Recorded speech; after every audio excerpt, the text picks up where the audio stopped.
excited and privileged to be here with you guys this beautiful Thursday morning.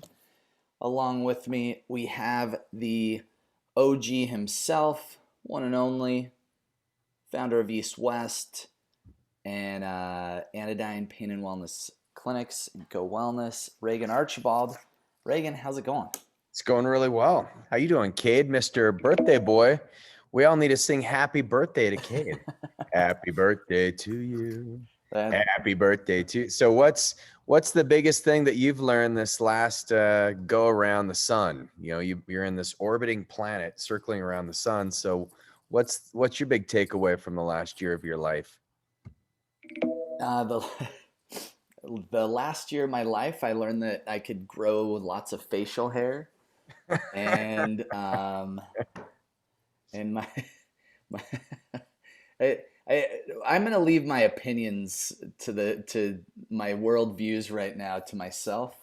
Um, but no, that my hair. So just so our listeners and everything, if you're listening on the radio, my hair's grown about maybe I don't know 6 or 8 inches since a year ago, and my beard, you could argue about the same. I've trimmed it here and there, but it's this is my general um, disgust with the media and divisiveness in our country right now. So I like to leave this really positive area and positive space for people to learn some cool stuff.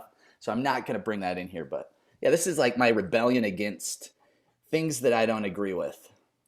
Good for you. Yeah. Awesome. Well, and Cade's going strong. So biggest things, what are your big goals for the next 365 days? Whew, I did not realize this was going to be a Cade interview today. Thanks, Cheryl.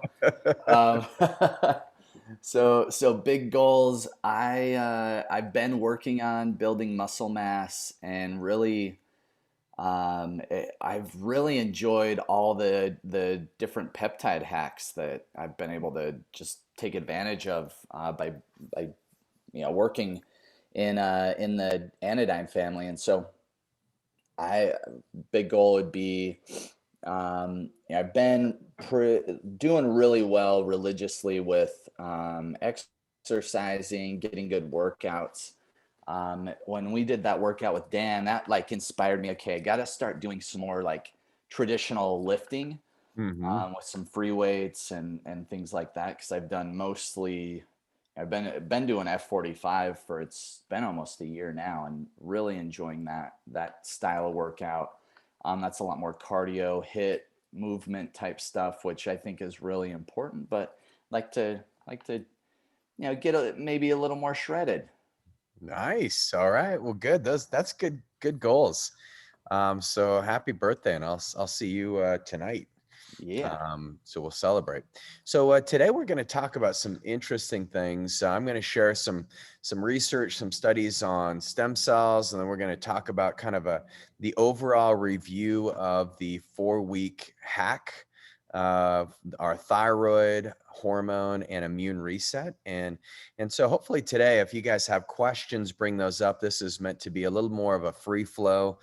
But I do want to share some insights that I learned at, I was at a mastermind. I've been at several, so I'll share with you guys some of the notes on some of the stem cell research that they brought up. So does that sound good, Kate? Yeah, let's rock that. I love it. Okay, so here's one. I mean, heart disease, still the number one killer in our country. And so one of the studies that was shared is that in a 2017 phase 1 and phase 2 randomized double-blind placebo-controlled clinical trial, they used to evaluate the safety and efficacy of umbilical cord mesenchymal stem cells, or MSCs, medicinal signaling cells, administered intravenously in 15 patients with chronic heart failure and reduced ejection fraction. What the primary outcomes they're looking at Was it safe? And was there a change in left ventricular ejection fraction values? And so that was the big thing, Cade. So if anyone has heart disease in their family, or if you're concerned about this, I know Cade and I are always helping our dad make sure he is keeping his heart healthy, which he's doing a great job at. And so when they looked at this, the summary was that only in the umbilical cord medicinal signaling cell treated group exhibited significant improvements in left ventricular ejection fraction at 3, 6, and 12 months of follow-up, assessed both through the transthoracic echocardiography and the cardiac MRI. At follow-up points, at all follow-up points, the umbilical cord treated patients displayed improvements of New York Heart Association functional class and Minnesota Living with Heart Failure questionnaire. So they all had improvements. So that's pretty cool, right? And it was very safe. So the summary Really was, cool. yeah, there was they had slight anyway, no significant change in the C-reactive protein, which is what we've known for years. Is you got to get your inflammation down, and so that's a great option for people to consider when it comes to heart disease. So the clinical trial, the researchers, what they concluded is that it resulted in a significant improvement in left ventricular function, functional status, and quality of life. So there you go. So pretty cool for cardiovascular functions, right? Yeah, really cool. And this is a totally separate study from the aging frailty study on IVs, right? Or this isn't the same study, is it? This is a different one. Yep, Okay, cool. different Yeah, so study. there's some really cool cool studies out there just coming out more and more. Yeah, and so we'll go through. We'll get a little nerdy on these, and if you guys have a specific topic, I got a bunch of studies in front of me. But I think it's interesting because the more we can look outside of the box with our health, Cade, you're having a birthday today, but if you imagine you project yourself into the future another 25 years, right now the biggest threat that will be the heart disease, and so the more things you can do to prevent that, the longer you're going to be on this planet, which is my goal. I mean, we're going to be doing this show at about 150 years old, and we'll probably really be having some bad jokes and Yes. lose some Yes. collars. My beard may be a little more white at that point. It's Yeah. already got plenty of salt and pepper. Yeah. So it's getting there. So here's another study. This was from 2019. And what they looked at is they said, well, is there anything that these umbilical cord tissue allografts could do for patients who've had strokes? And I've had several patients who've come in, and even when I was in Chinese medical school, we were treating patients who had strokes with acupuncture. And I had one of my favorite patients was this Japanese man who spoke very broken English, but he had a karate studio. And so he was like very big into martial arts, and that was his like pride and joy in life. And he came in after having a stroke. He came in about 2 weeks later to the clinic because we were connected with the hospital there. And so, we were seeing him in the hospital and then in the clinic. And so I was assigned to his case. And so he and I worked very closely together. And as I was administering acupuncture, we got his leg to move and his foot over several months. We got his arm to move more because he had hemiparesis. So half of his body was paralyzed. And it was really, it was more the emotional challenge for him than it was even the physical challenge after having that stroke. And so if I had this technology, if we could have administered stem cells, he would have made improvements so much more. But we at least got him to the place where he's functional. Interesting. But here's the study. Here's what they found is that all patients successfully completed the study. There was no significant side effects, adverse reactions, and the efficacy outcome was that the group increased in their overall functional assessment at the 6-month and 24-month mark. So they had better tract fiber volume. The control group had a greater odds of having another stroke, and so they found that for strokes, there's a lot that can happen by using these beautiful tissue allografts. And so there's been studies for systolic heart failure, ischemic myocardial infarctions, ischemic stroke, heart failure. So there's a lot of things cardiovascularly that have been shown to be improved with some of these novel stem cell therapies. So I think it's pretty interesting when you look at this.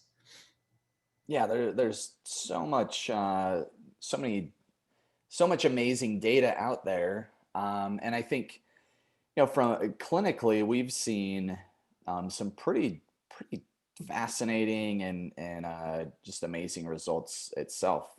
I think for myself, I know you've done it in different joints and a lot of things to take care of different injuries or things like that. But yeah, it's exciting to see more and more studies outside of what we're really diving into, because we've done thousands of different cases and seen you know thousands of cool amazing outcomes. So Yeah. it's really exciting to see it in, the science dive more into some of these more autoimmune type cases and things like that. Yeah. Yeah. Very interesting. And it was almost exactly a year ago when I spoke at the Perinatal Stem Cell Society conference.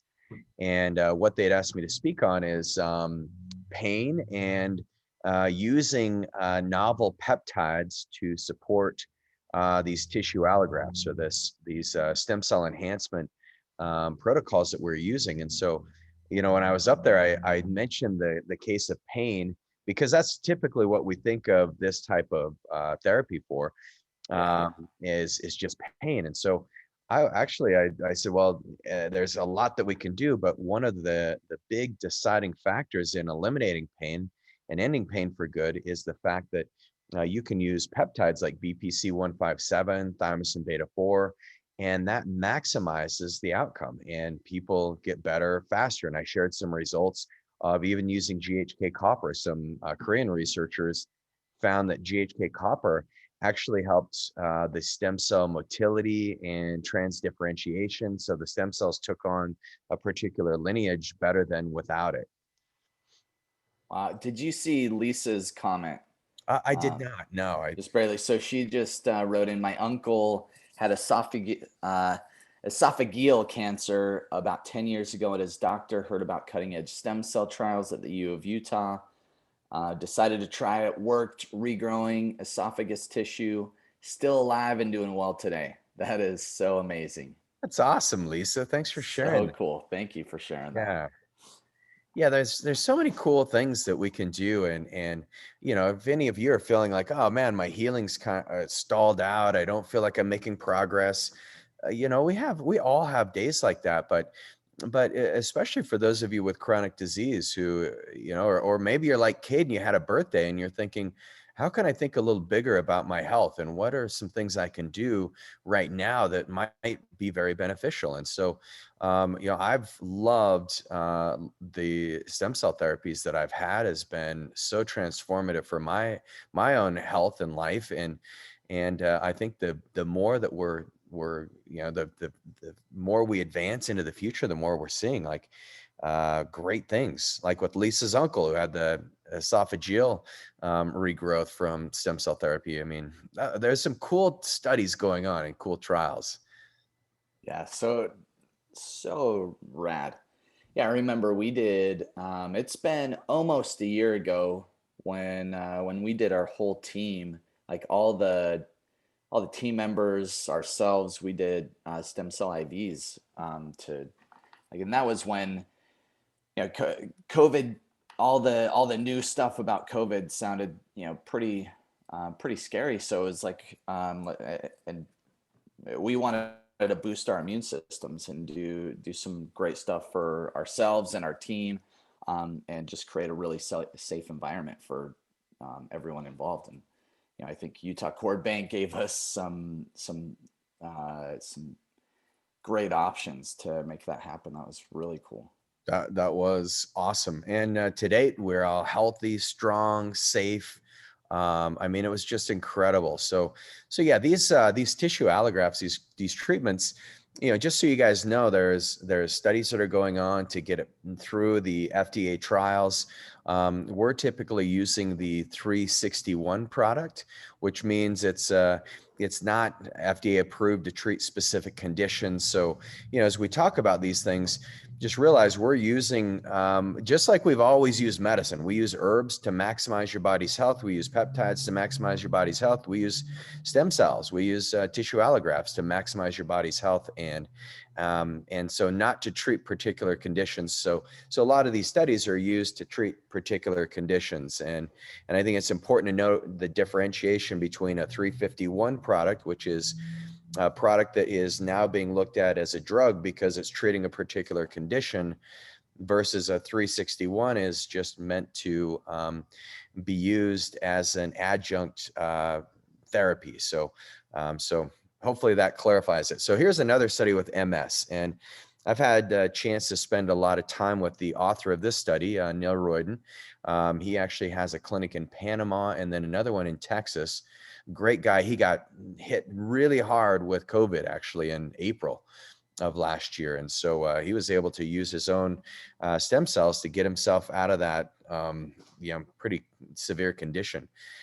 So what he's done in some of the patients who've had MS, found there's no adverse events.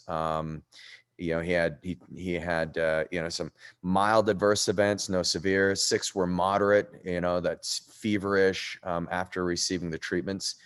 And in his study, he found that 83% of the MS patients that he found showed no disease progression on an MRI a year after therapy. And they found improvements in bladder, bowel, and sexual functions, and also physical function, energy, and fatigue. And we've seen the same thing in our patients overall. And it's been fun to see that. Another study with autism and stem cells, and that's another one that came from Dr. Neil Royden. He said 40% of children showed improvements of symptoms, and so he thinks it's an effective treatment, but we've got a lot of work to do with autism, cerebral palsy. I mean, and the list goes on, and it's kind of fun. Here's autoimmunity. They're finding that even in autoimmunity, there's some great things that can happen with these stem cell treatments. So right now, if you look at the clinicaltrials.gov, and this is actually, it's going to be larger even than the numbers I'm giving you. These are about a year old, but maybe not quite a year, but trials just with stem cells, almost 7,500, bone marrow stem cells, 2,500, mesenchymal stem cells, almost 1,000 studies, umbilical cord stem cells, 434 registered studies, adipose, 330, placental stem cells, 40, intravenous stem cells, 724 studies, and intraarticular, 71. So there's a lot of registered studies going on right now. If you look at even osteoarthritis, 123 studies, heart disease, 357, Alzheimer's, 23. Alzheimer's is an area where I think medicine, we are falling behind. I was talking to one of my patients just yesterday, and it was interesting because Cade and I, we had a grandmother who had Alzheimer's, and Grandma Hunt, she was so amazing, like energetic woman, really knew, how to bring life into a room and into a party. And then, all of a sudden she started forgetting our names. She started sending me birthday cards when it wasn't my birthday. A lot of $20 bills, which I appreciated at the time, but but then I realized, oh man, grandma's memory's gone. And so Kate, actually, she was there in Delta for quite a while, but what was the end result like in your experience? Yeah, so that was, it was really heartbreaking. So I think it was when I was either a junior or senior in high school, and so she came to live with us. she made it maybe like a week or two, and because we had stairs, and we were on kind of like a split level home.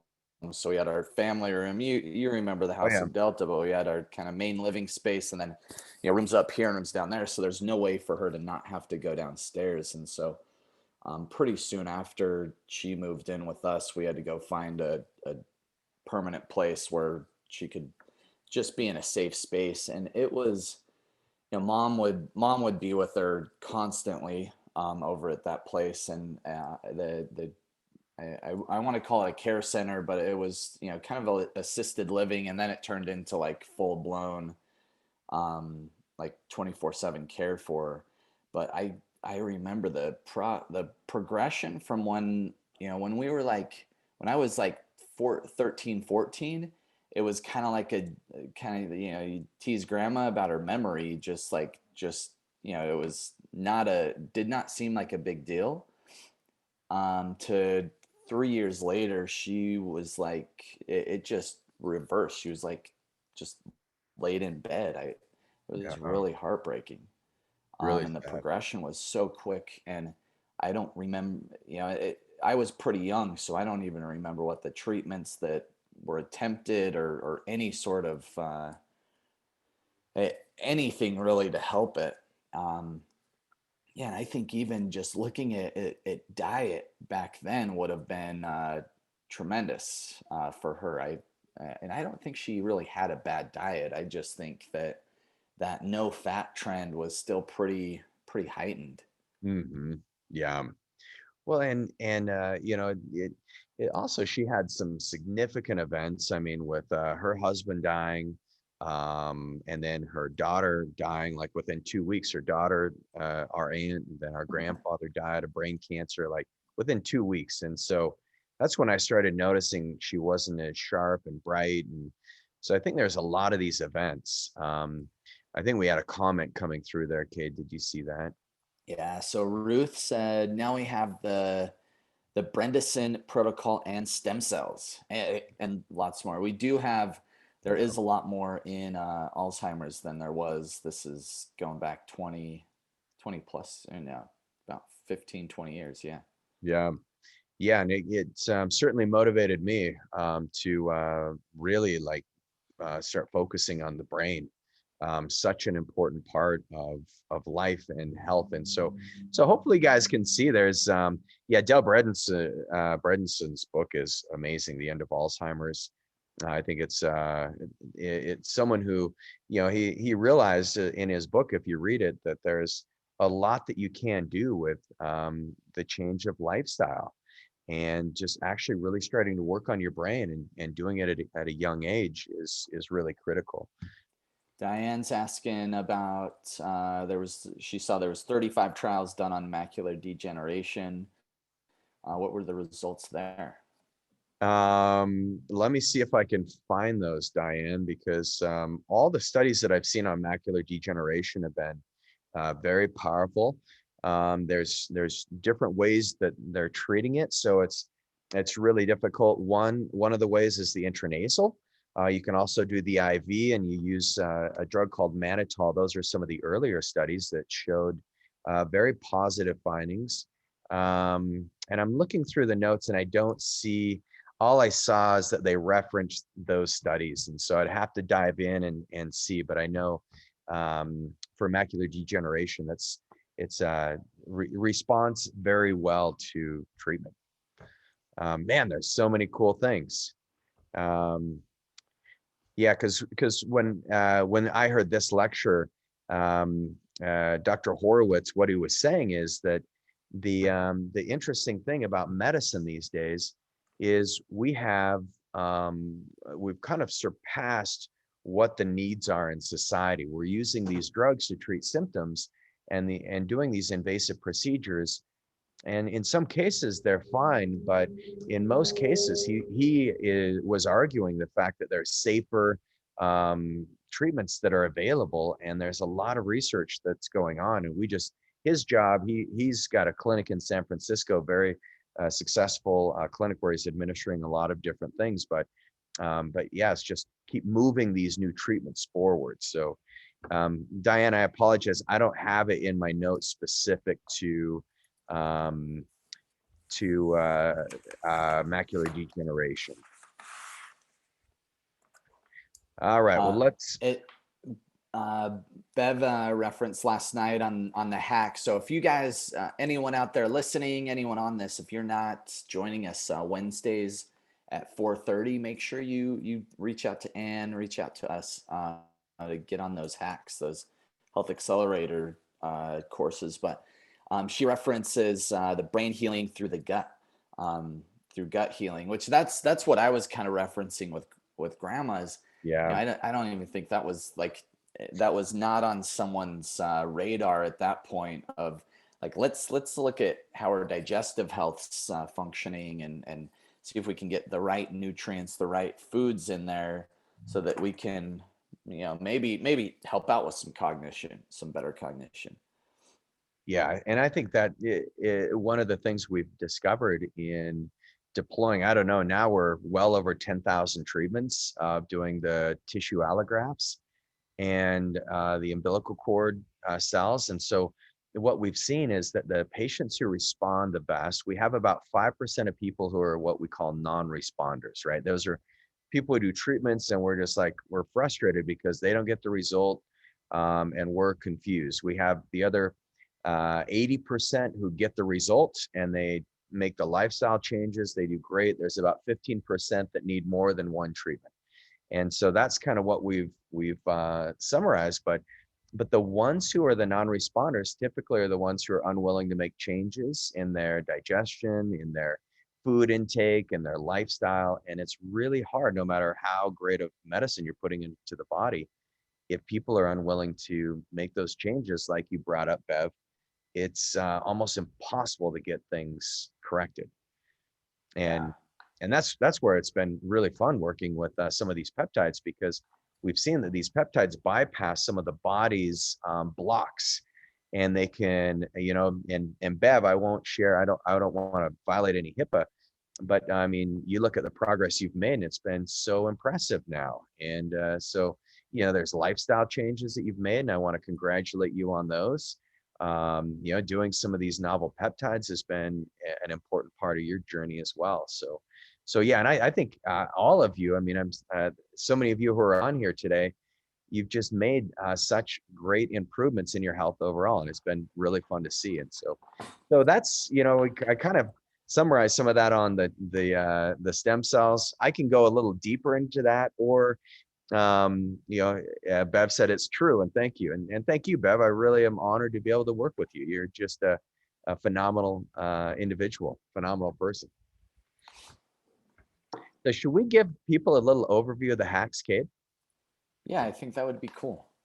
Because I don't know how many of you have been, I know several of you are involved in some of these hacks, but one of the things I look at is in your body, you've got these healthy populations of stem cells. And so the way that we age, and this all ties into the hacks by the way, but the way that we age is our stem cells and our cells in our body, they stop replicating in the way that you want them to replicate. So it's kind of like the photocopier. You got DNA, and that DNA sends out an RNA message, and then that RNA allows the cell to communicate in the body. But as your body ages, that function of the cell, stops its replication process, and cells die.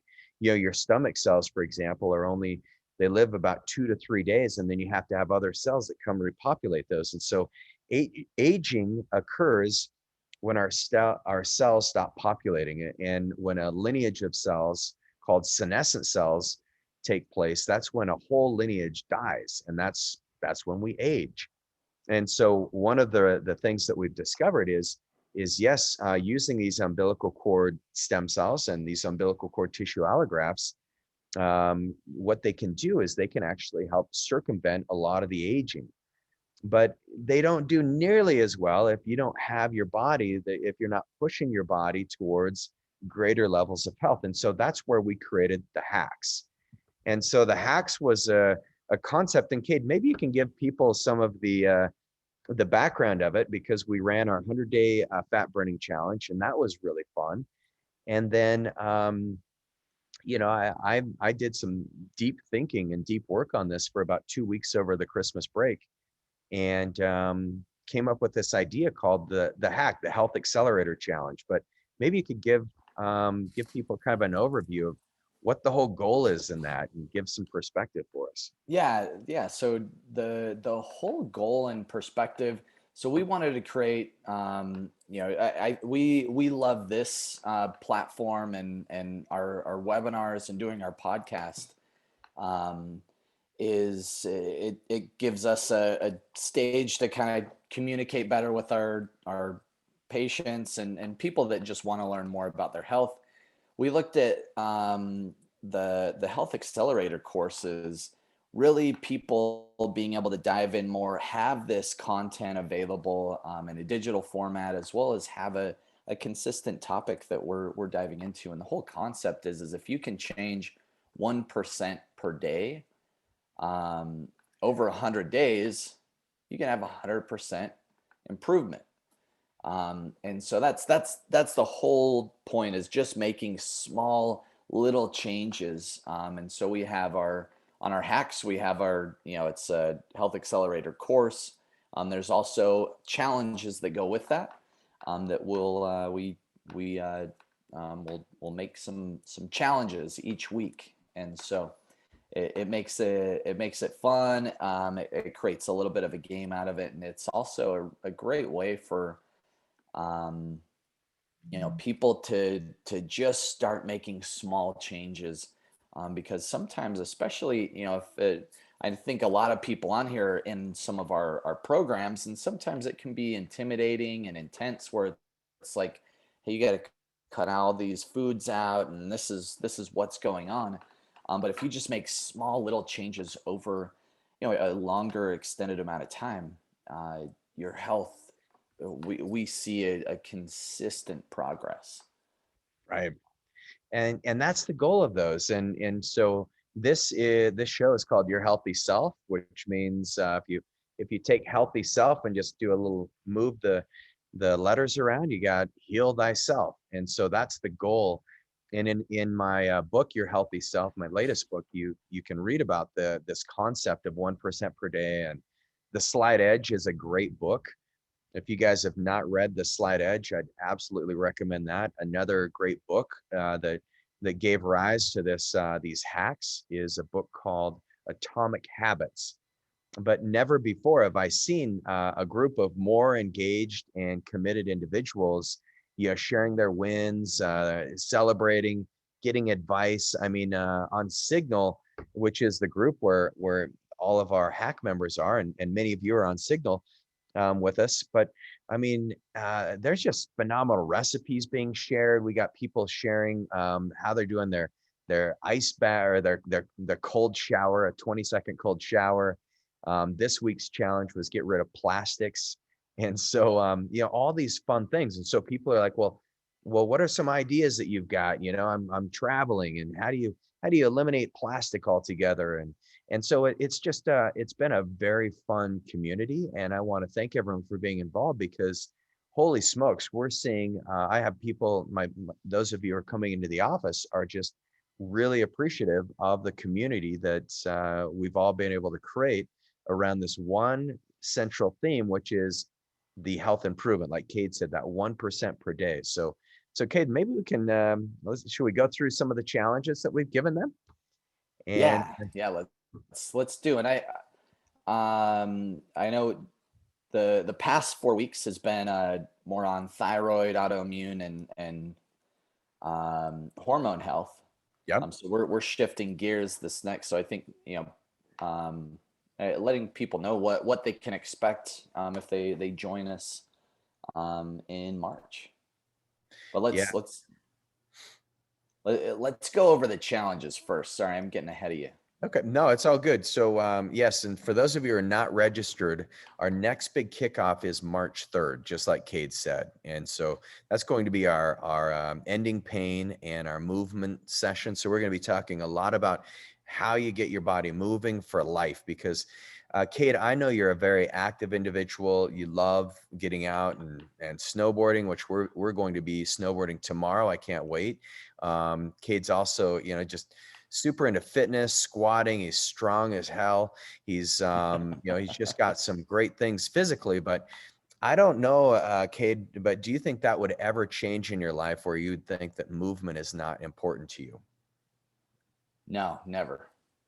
Never, right? I mean, you're always going to want to be as flexible and as free to move as possible. And so our next challenge is going to be this 5 week challenge of really getting all the joints and all the ligaments and tendons, everything moving in your body, and actually maximizing your fitness and increasing your exercise. So if you have not registered for that, register for that with Ann. She's in the chat box here. Or Cade, what's a good phone number? Because I know the majority of our people are listening on the podcast or the radio show. Yeah, and that is, and if you could post that in there, but it's 801 829. Wow. And I'm going to need you to post our number. Usually I have it at on my desk, like right there, and I can Yeah. read it. I'm sorry. It's okay. 801-872-8699. And there you go. There we go. And we got 801-872-8699. yeah. Thanks, Ann. Hey, and while we got you, what have been some of the most exciting hacks that you've seen so far? Because Ann's been with me every step of the way. She needs more of the credit than anyone. She's done a lot of work. But what are some of the hacks that people have loved so far? And the 100-day challenge, and we did the push up, we had the energy reset, we did now we're in thyroid immune. But what are some of your favorites? There's so many good ones. I would definitely highlight that we did Wim Hof breathing and how powerful that is. One patient credited that for her, I think 20 pounds of weight loss, like more than anything else in the first 100 days was just breath work and like reducing stress through breath. I think we take for granted a lot of these simple free techniques at our fingertips, and it's just learning the science of like how it helps. Um, I've loved being reminded of simple things like binaural beats has been a hit, and it's so easy just doing that once a day to get into a different brain state and be more creative, energized, sleep better, better mood. I think that I credit that for like really good energy the past couple of weeks. And then recently, just I think the healthy dose of challenge of like the 20-second showers, people are really rooting each other on. And now eliminating plastics, which I realized I caught myself with areas where I can improve on not buying that stuff. And the reward for me is saving money in the long run. It may seem like a challenge initially, but oh my God, like not buying Ziploc bags and these other things, you save a lot of money long term and you're helping your body. So really, really good stuff. Man, that's awesome. Yeah, this morning I was my wife makes these really good sun butter cookies. They have salt and this like dark So chocolate. good. They're so good. And I was gonna go grab a Ziploc, and then I'm like, nope, I'm on the challenge. And so I got this little glass jar, cleaned out like this glass salsa jar. Actually, it was a salsa that you gave me from your plum hot salsa that I love. And I just broke the cookies in half and put them in that jar. So yeah, it does. I didn't realize, Ann, I'm like you. I was like, oh man, this is going to be harder than I thought. I was just thinking water, but you know, I always have glass containers when I bring my lunch to work. But yeah, it's going to be a little challenge. I love that. But you also did something great, just like he talks about in Atomic Habits, where you make it attractive and putting foods in mason jars and prepping them that way makes them look so much more appealing in your fridge than were you to have it in a plastic Tupperware. It actually Droopy, all saggy bag does not look as good as a jar. That's for sure. Exactly. So like you can make it look really creative. You see all the colors come through for Yep. your veggies and things. It makes it obvious. It's right there in front of you. So yeah, I'm a huge fan. And now that I have a glass mason jar, I'm drinking water far more frequently because my brain can see here's how far you've come. And it's a challenge for myself. Like you got this much further to go for the day. So just these tiny, tiny tweaks can make such a tremendous difference. That's awesome. You know, and you'll appreciate this. At the mastermind, one of the sections was on habits. And so what we're doing as a group is we're creating our family constitution, but we're setting up triggers at the dinner table. Everyone was shocked at how, you know, every night we're like religious about having family dinner. Um, and and so one of the things that we're going to be doing is at our family dinner, we're going to have this jar of marbles, and so you're going to have two jars next to each other, and one jar, as those marbles fill up, equates us talking about our family values and what we want in our family constitution. So we're going to be taking a marble out and putting it in the side that we're trying to fill up that's got family constitution in there. And then once we fill that thing up, then we'll have this fun family trip. So that's going to be our trigger. What are your thoughts on that one? Oh my God, I love That's that. awesome. Yeah, he talks about that. He calls it like the paperclip technique, because there was a salesperson who had 120 paper clips in one jar, the other was empty, and every single day made it a habit. Every time he made a sales call, pulling one paper clip out and putting it in the other, and he became so consistent that it really helped him be super successful. It was less about the number and more about just the consistency. So when you visually see that, it's really rewarding. I love that idea. I kind of want to do that now too. Yeah.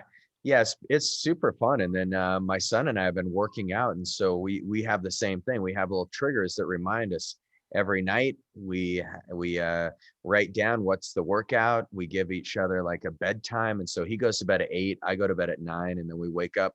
This is Dom Cade. He's Oh getting yeah, super committed. So yeah, all that's these little awesome. triggers. Anyway, there's the hacks are all about that. It's about these little small things, because how many times have we had patients tell us, well, I just don't feel like I'm there yet. I haven't made the progress that I need.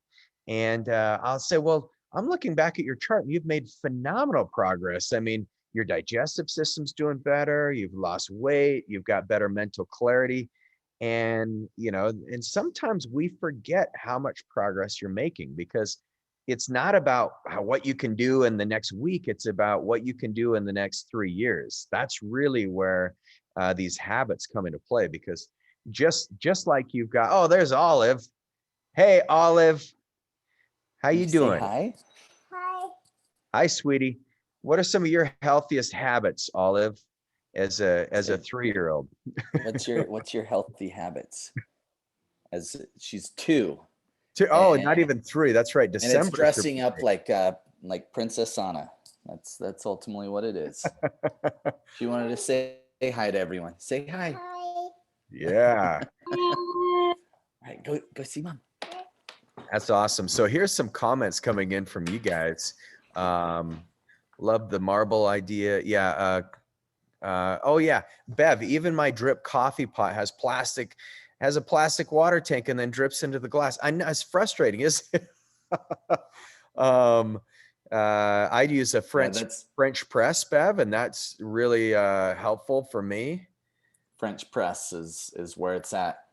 You can do you have the same thing. You do like the electric pot, so you don't have to try to Yep. heat up the stove. I guess I have an electric top. Gas top's instant though. Yeah. Yeah, French press. Um, French press with either ceramic or you have a glass one. I just recently got a stainless steel one because I yeah. kept breaking my glass ones. Those are good. His wife catered the first conference I went to. I wish she catered all of them because the food was amazing. Was that must have been Jess when she had all those, like, oh, she's awesome, isn't she? Her treats are divine. They They're are. dangerous. So I'll go stay up at Reagan's house every about couple months, or even once a month almost, as it seems. I'll be up there for something and I'll stay at their house. And she's always got these like beautifully crafted treats and then her sourdough bread. But I kind of eat you guys out when like you guys are all out of food when I leave because Yeah, Kate I goes like to crazy. I like Actually, those special healthy treats. They're dangerous for me. Oh, they're so good.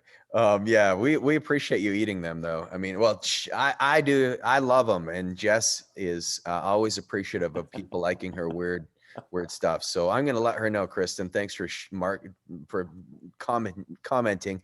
Ray says, "What are the best blood test panels that you recommend for your patients?" So Ray, appreciate you being on it, and we do full functional medicine profiles. So you got to go beyond just like your CBC and metabolic panel, but we do full testing. And so if that's something you'd like to have done, and actually if you want to run it through your doctor, we can give you a requisite form. All you need to do is plug in your info in the chat box, and then we'll get in touch with you and get you set up with the right blood test. So, but there's a lot of markers. It would take us about 15 minutes to name them all. All right. So Irene, you have an entire cupboard filled with mason jars holding staples that are labeled with burlap string and natural fiber tag. My husband installed a battery operated touch light in the cupboard. Would love to show a photo. We'll post your photo. Let's Yes, see it. please do. That's Post awesome. that in Actually, I don't know how. Signal Yeah, in to Signal. Yeah, everyone. let's look at it there. Awesome. And Irene, we missed you yesterday. So you got your time zones mixed up, but it's all right. You can watch it. Awesome. Okay, here we go.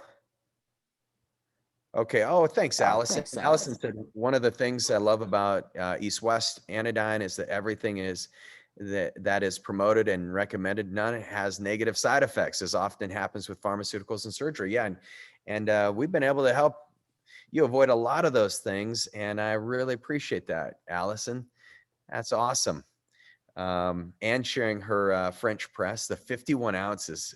That's the way to go, man. And we have Joyce saying she thought she had eliminated all plastics, but then forgot about plastic wrapper. Hadn't thought about that.